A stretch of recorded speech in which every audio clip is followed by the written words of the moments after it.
Welcome back, smart mathematicians. We are doing the first part of our question 4, which is question 4.1. Consider the linear pattern. So here it's easy for us because we are told what type of a pattern it is. Otherwise, if you're not given, we have to find out on our own. Right now, this is a linear pattern. It means there's a constant difference here. So determine term number 51. So what we do here, this is an arithmetic sequence. So we can use what? We can use an arithmetic sequence formula. So let's write that one down. We have Tn is equal to A plus N minus 1D, right? And then we have A. We have A. A is equal to, the first term there is 5. N, we're looking for term number 51. So N is equal to 51. Then D, the difference, common difference there, we have D is equal to 2, right? And then we just substitute.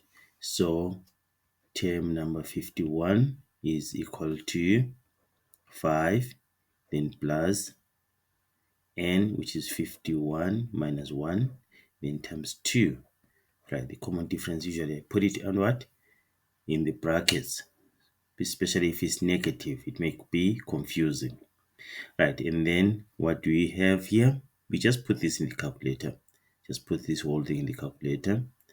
Right, or you can see that this one is 50. 50 times 2 is 100.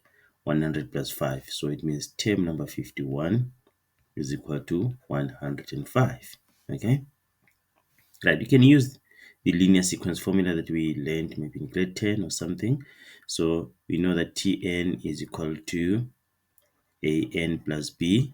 But here, remember that A represents what? The common difference, not the first term. Tn is equal to 2n plus B. And then we can use our first term, which is 5, to find B. So which is 5. Then 5 is term number 1, where there's n, put 1. And then plus B.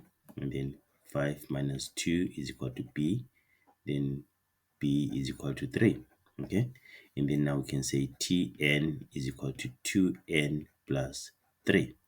Then what about T51 is going to be 2 times 51, which is 102 plus 3, and then you get your 105.